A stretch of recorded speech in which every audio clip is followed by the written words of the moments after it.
face. Dad, you're the GOAT. You don't have to be 18 to be a perfect parent. Thousands of teens in foster care will love you just the same. Visit adoptuskids.org. Brought to you by the U.S. Department of Health and Human Services, Adopt U.S. Kids, and the Ad Council.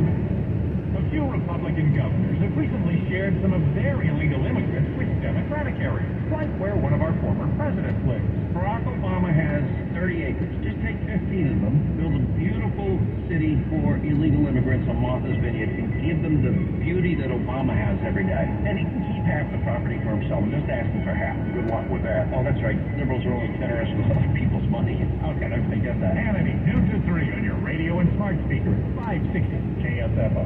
Dad, I picked up your pills, made your lunch, and your laundry is done. When you care for a loved one, you take care of everything. Are you taking care of yourself? Find free care guides at aarp.org/caregiving. Brought to you by AARP and the Ad Council.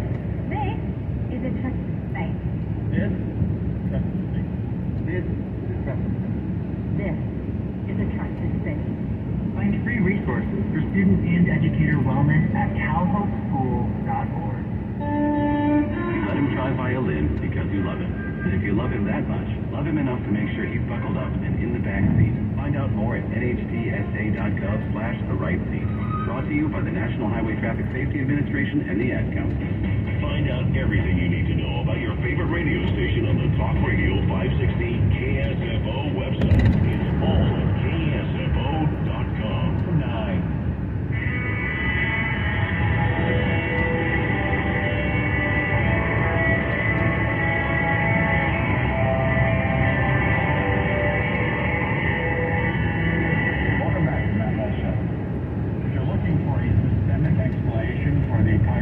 Situation, there actually is a very plausible one, but it's just not one that the left wants to pursue, talk about.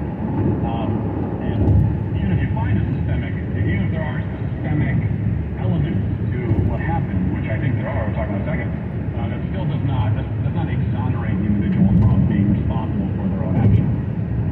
But as far as systems go, New York Post has this report. At least 2 out of the 5 Memphis police officers charged with murder in the fatal beatdown of Tyre Nichols joined the force after the department relaxed its hiring requirements.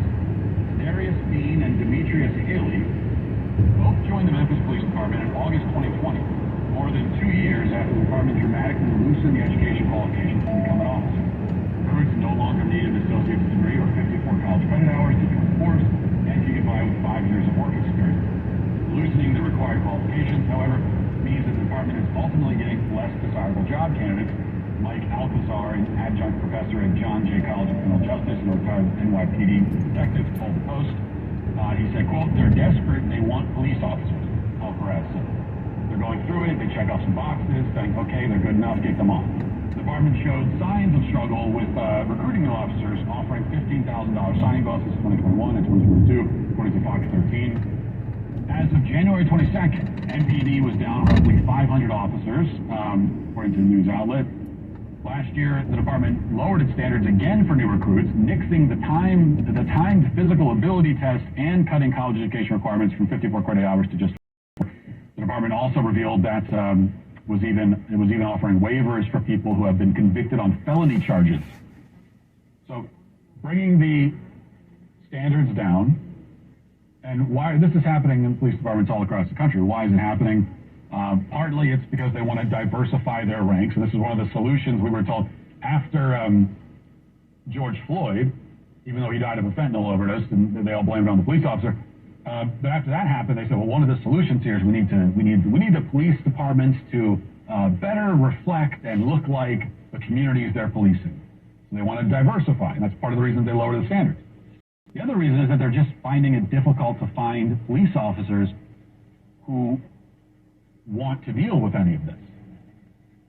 As society becomes more and more anti-cop, and as the media, is looking to pounce on any police officer, well, not any police officer who's involved in a physical altercation with a black person, they're looking to pounce, no matter the circumstance. And you also know, if you're a cop, that you're going to be tried in the court of public opinion. You're going to be tried in the media before you ever get a fair trial, and there's a good possibility that you never will get a fair trial, because by the time you get to trial, the jury pool is already tainted by the fact that the media has called you, a racist killer, and even your own department has labeled you that way. Like the President of the United States is saying it. So people are looking at all this and, of course, saying, I have no interest in this. Why would I want to put myself in this position? And so they're lowering the requirements. It could also be said that when you cut off funding to police departments, or you redirect, because remember they told us that when they said, when we said defund the police, we didn't mean literally defund them. We just meant redirect the funds somewhere else. Well, they've been doing that in many cities as well. When you redirect the funds somewhere else, then you don't have the funds to properly equip and train police officers. You notice something that when it comes to almost anything else, especially any other government agency, program, government activity, the left will say that the solution is always more funding. This is especially the case in the education system. So if there's a problem with kids not getting a good education, if there's a problem with teachers not being good at their jobs, if there's any kind of problem in the education system whatsoever, the solution is always more funding for education. And the reason why this problem exists is always that, well, they don't have enough funding. So this is what they say in education, but with policing, somehow the solution is not to fund, not to give more funding, but to take funds away, which is very interesting. There's good evidence that the police chief herself has benefited potentially from the same lowering of standards and, possibly for affirmative action type reasons. She's a black woman, and this was part of the solution, we were told, to the alleged problems in police departments, is diversify them, get women in there, get just anything but white males is what you want. Well, the Post-Millennial has this story. Chief Saralyn Davis of the Memphis Police Department, which is at the center of attention as protests of the fatal police beating of Tyre Nichols sweep the nation, was previously fired by the Atlanta Police Department after being accused of attempting to cover up the sex crimes of a co-worker's husband. As the Hastings Tribune reports, Davis was terminated from her position as APD's Internal Affairs Commander for her alleged involvement in a botched sex crimes investigation into the husband of an Atlanta police sergeant. According to the report, 2 detectives claimed Davis instructed them to not investigate the suspected predator, who was named Terrell Marion Crane, after police discovered sexually explicit images of him with minor girls. Crane was later indicted by federal grand jury on charges of producing child pornography, to which he pleaded guilty to 1 count in January 2009. The case required a federal indictment due to Atlanta police taking no action, according to the publication. An investigation conducted by the city later found that Davis was at fault for her inaction. Then Chief Richard Pennington first demoted the longtime law enforcement official from major to lieutenant before deciding to fire her, though she was ultimately reinstated after challenging the decision with Atlanta's Civil Service Board. Okay, so she's implicated in covering up sex crimes of a guy who ends up being convicted of child pornography. And she's demoted and then fired from her position in Atlanta, but then ends up getting hired to run a police department. How exactly does that happen? I mean, how do you go from you're fired on suspicions of corruption, and then next thing you know, you're running the police department in Memphis? Was there potentially some lowering of standards that happened there as well? That seems pretty obvious, but what we know, which is even more obvious, is that the left, they don't care at all about police reform or corruption. This is one of the biggest misconceptions in politics, that the left is they're anti-cop, they're anti-police, they are very deeply concerned about police reform, police, they want to tamp down on corruption in policing and incompetence in policing. They don't care about any of that. They do not care at all about any of that. What they care about, the racial narrative, the political narrative, and how these things can be exploited. That's all they care about.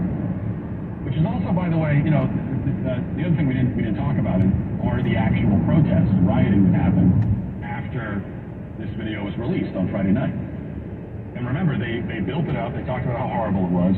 They got all the protesters gathered in downtown Memphis and CNN was covering it, and they were saying as all the protesters gathered, they're waiting for the release.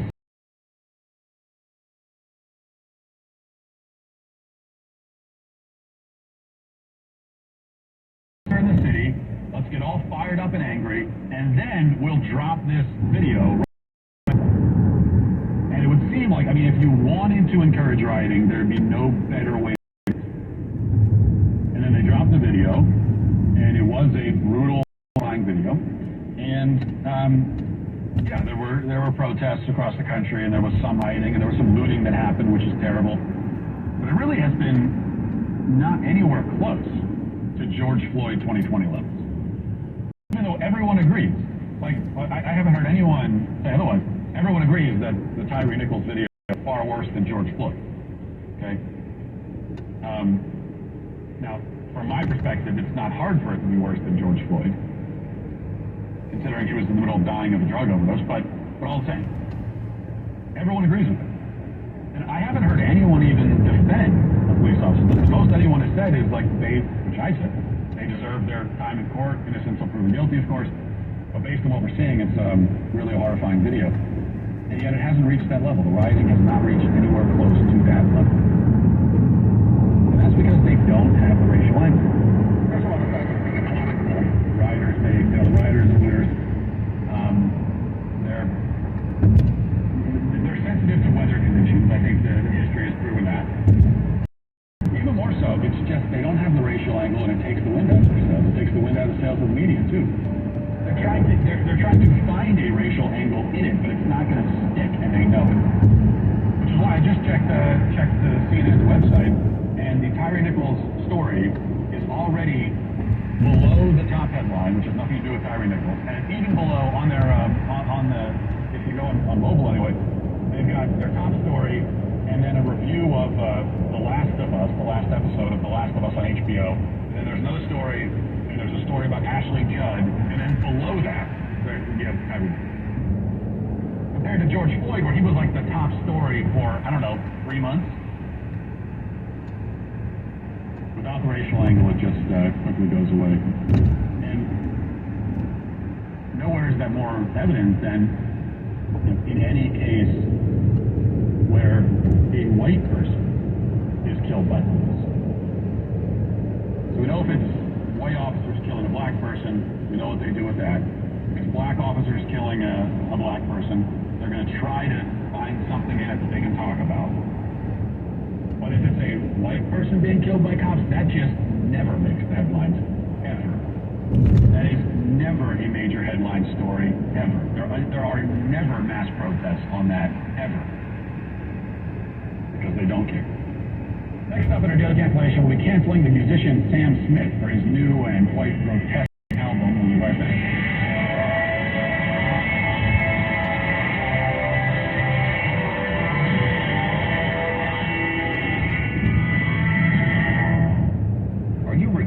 Or retiring soon? Do you know how much money you need to live comfortably? Retirement Planners of America is here for you. These may feel like scary times. Several economists are saying that a recession is imminent. So what do you do? Ancient wisdom says plans fail for lack of counsel. But with many advisors, they succeed. Would you like to have financial peace of mind? Here's how.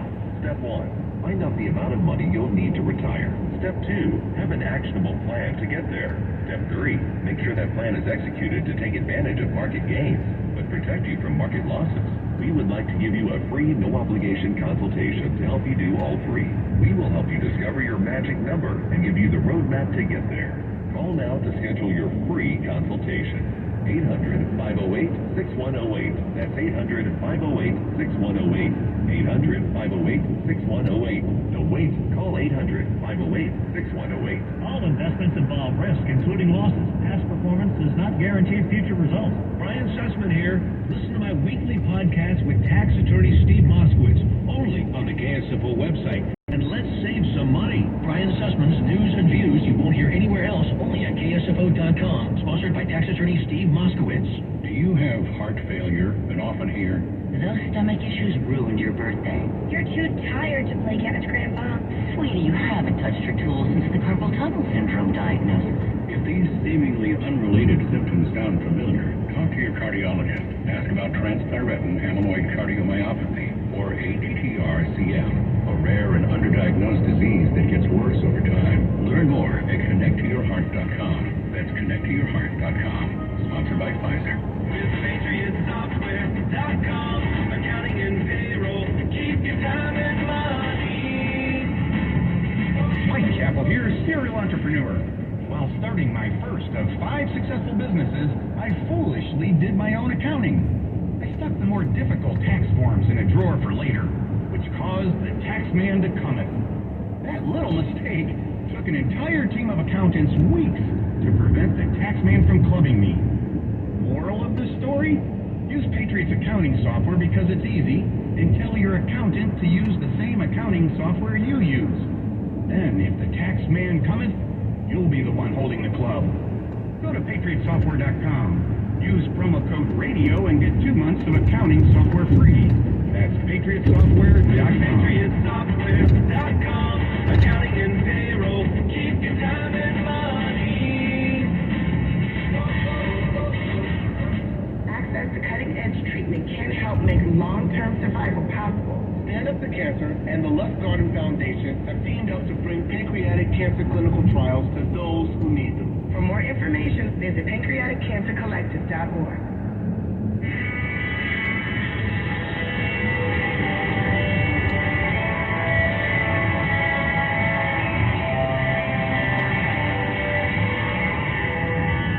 Thanks for listening to the Matt Walsh Show.